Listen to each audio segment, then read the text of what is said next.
Well, as it is now, is NIMASA speaking with you? Have they come to say maybe there was some kind of mistake in that particular act carried out on Friday? I would hope that if they have made a mistake that they would come and say so, because what they have done is a serious issue.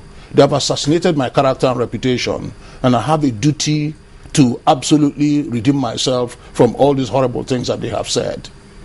The question now will be, are you seeking, would you seek court action?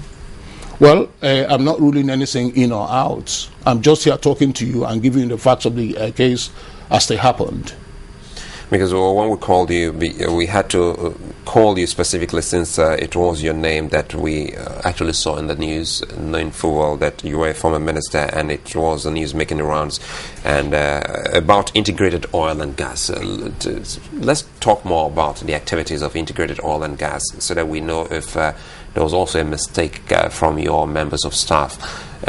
Do you, as the chairman, get to see all of those documents before maybe any market deposits? I don't do that. I don't run the company on a day-to-day basis. That again is the question that you have to ask. But on this or any matter, I have an idea what they are doing. Good. Yeah, I have a general idea what they are doing. So when they say to me that they are taking in throughput cargo, I know what they are going to do. They are going to insist on all the full set of documentation. Mind you, by the way, this cargo that they are saying they are looking for and they trace to integrated oil and gas tank farms does not belong to us. Just like the cargo made a transit through NPA channel facilities, just like it made a transit through the sea, just like it made a transit through the vessel that was carrying it, it is making a transit through our tank farm to the receiver of the cargo, who is the same person that shipped it. And the receiver of the cargo is very well known to them because we have his name and we have his office address. And there is no controversy whatsoever as to who owns this cargo. So if there is any issues with regards to whether the cargo was stolen or not, look at the chap that you are looking for. You go and get him. You don't come to integrated oil and gas, seize the chairman, embarrass him, put his name out in the public domain, and try to ruin and sully the reputation that he has absolutely worked so hard to build over the years. Well, from the account that you're given, it would seem that you suspect that you're being targeted. Do you think that is the case? Well, look. We've had a lot of problems in recent times. You know, integrated oil and gas is operating in an environment that is fully regulated. If it was a free environment, we will buy as much petroleum as we like and take any risk that we want in terms of bringing this to the market. But if we are working in an environment where most of the products that we sell are regulated by government, they then determine whether or not we get to sell products or not. I know that so many things have been happening to my company, which lead me to believe that absolutely something is really amiss. And this other incident that happened over the weekend completely confirms it to us. We haven't been receiving allocations as other tank farms. We have been underselling. That's why we put our tank farms out and rent them to people who have products to put through the tank farm. So I'm not entirely what the issue is. It seems to me that somebody is targeting our business, trying to destroy us, and now I'm absolutely frightened for my own personal security.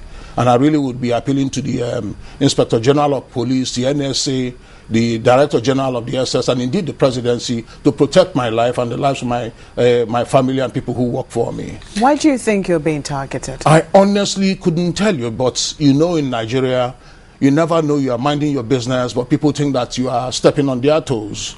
I don't really know if there are any political undertones to this, but I don't think that I have done anything to warrant the extraordinary attention that my business and my person is getting in recent times. I really haven't done anything at all. And if anything, really, people really ought to compensate me for the loyalty and the hard work that I have put on behalf of other people in the past. I really don't think I've done anything to deserve the harassment, intimidation, and pressure that is being piled on me at this time. If you believe that someone is, aiming at damaging your relationship or your reputation built over time, do you think this is as a result of what you've been agitating for? Because some would say quite recently you've been in the forefront of asking that marketers be paid what the government owes them concerning the lifting and supply of products into the country. Do you think that this could be related to it? Well, is there anything wrong if we have an agreement with the PPPRA, for instance, that we would import products, go to the banks and borrow money, and import products and distribute it to the markets? At the end of the day, we sell it at a discount, and we then ask them to refund the money or have an agreement with them. Presently, I'm owed a lot of money. I'm under pressure. I'm owed more than 8.5 billion that does not belong to me, that belongs to banks who sponsor us. But that money has been stuck in the pipeline for so long. And every time we ask people, can you please pay our money? So, oh, we're investigating you for drawing unmerited subsidy. It's been ongoing for months on end. And all throughout the period that this thing has been happening, 4 or 5 months, we haven't been able to trade. Because if you have somebody's 8.5 billion and you haven't delivered the money to him, he's unlikely to give you any additional monies to trade. And this is the way that we have been managing. These are the extraordinary pressures that have been brought to bear on us. And I want you to note that this is happening in a situation where we are stuck with fixed costs that we have to deal with, whether or not we like it. I have people who work on board ships. I have the vessels and their bunkers to take care of. I have my staff who work in the tank farm. The outgoings on a monthly basis, when you look at all of this, is nearly 50 million every month. When you then look at the extra interest costs that one has to bear in relation to this huge amount of money that is stuck in subsidies that have not been paid and in outstanding debts that we owed before we embarked on these current transactions, I have an interest cost of more than 250 million every month in addition to my overhead. So I have about 300 million that goes out, and I have no income has your company given the government, has your company given the government some of those documents, so you know they are doing all the verified claims? And the other time we have done everything. The Director General of the Budget Office, and he did say, well, they were already paying some marketers. I don't know who they are paying. For instance, if you are owing somebody money, and you say, oh, there are some infractions, and you say there are no infractions. Okay, bring the documents, and you show him the documents. And he continues to repeat the same story all the time, even though you have given him the documents. If you recall that on the last occasion that I came here to speak to you, I spoke to you about 3 infractions that they said my company had.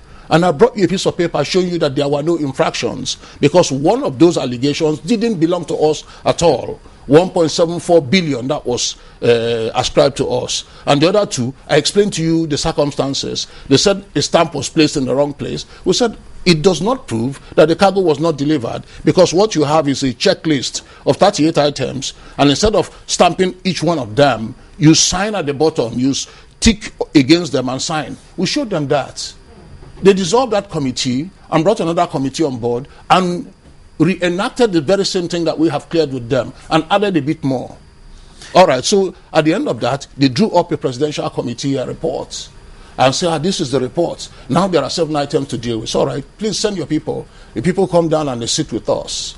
And we say, it will take you only 10 minutes to verify this. Look at the 7 items. So no, we don't want to look at the 7 items anymore. We want to start the audit afresh.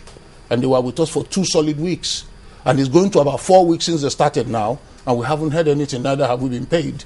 How can any business survive? We have people who work for us, and their families are dependent on us. If we throw them out of work, it worsens the employment situation in the country. What's the situation like at your office? Do you still have members of staff of the Armed Forces of the Global West Vessel Specialist Limited? You said this is led by Tom Polo. Are they still there at your office? Since Thursday, they took over the facility entirely, and we have no access to it. The facility is in their custody. The products that are stored there, we don't know what has happened to the products. So this is the situation that we have on hand. We have a facility where we store products for people, and somebody has taken it over. We don't know what's happening in there. We don't know if the products are still secure. We don't know anything. But in addition, I have to say to you, I have a vessel offshore, and there are armed men on board my ship. And we didn't give permission. Nobody asked us for permission to place armed men on board the ship. Again, in line with what is going on here, armed men suddenly boarded the vessel and said they had instructions to be there, and they've been there till now.